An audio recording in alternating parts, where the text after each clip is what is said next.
Bon, il faut toujours être prudent. Les éléments que l'on a, c'est que tôt ce matin, vers les 6h30, quelque chose comme ça, un individu a tenté de rentrer dans la synagogue. Il aurait escaladé une poubelle, serait monté au premier étage,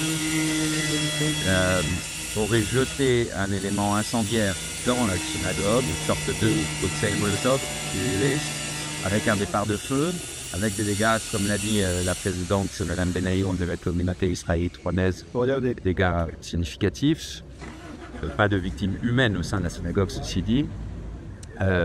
Puis, ensuite, interpellé par à la fois les pompiers et la police sur place. Donc je veux saluer vraiment l'efficacité, la réactivité, le professionnalisme. Les services à la fois nationaux et municipaux, les caméras notamment, et les services de police ont été présents extrêmement rapidement sur place et descendu du premier étage. Après avoir, je crois, jeté prenant une barre de fer sur les forces de l'ordre, puis a tenté d'agresser les forces de l'ordre avec un couteau, long couteau, au moins un, suite à quoi il y a eu des tirs de riposte. La justice déterminera, évidemment il y a une enquête, il est probablement, on peut parler de légitime défense des forces de l'ordre et la personne qui a décédé. Donc il était armé a priori d'un couteau. Oui. Est-ce qu'il y a des dégâts sur la synagogue? Oui, c'est ce que disait Mme Benaïm, la présidente de la communauté israélite rouennaise. Il y a des dégâts à l'intérieur de la synagogue, bien sûr. Ceci dit, l'incendie est maîtrisé. La police est intervenue rapidement. Est-ce que la synagogue était sous surveillance, comme ça l'est parfois le cas? Je ne veux pas vous donner d'éléments confidentiels. Je peux vous dire que, bien sûr, il y a des caméras tout autour de la synagogue et qu'elle fait évidemment l'objet d'une attention particulière. C'est la raison pour laquelle vous êtes intervenu rapidement? Grâce aux caméras. Grâce aux caméras en particulier. Voilà, oui. exactement. Dans quel état d'esprit vous êtes, vous, maire de Rouen, après cette attaque?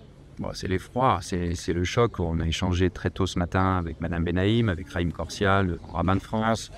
Le ministre de l'Intérieur, Gérald Darmanin, nous a appelés. C'est l'effroi. Je voudrais dire une chose très importante.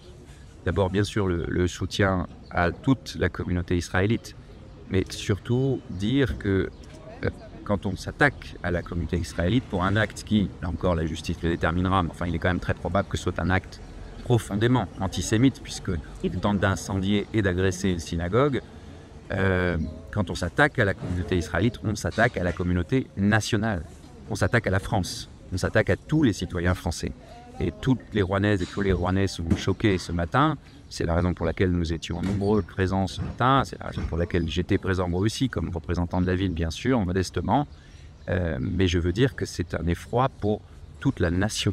Et que l'antisémitisme n'a sa place absolument nulle part dans la République.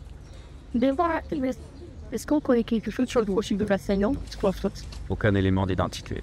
Est-ce qu'il a donné sur place des motifs de son intention? Qu'est-ce qu'elles étaient ses intentions, des tags ou des choses comme ça? J'ai pas de connaissances ou d'informations concernant d'éventuelles paroles ou des actes ou des écrits, non, rien de cela.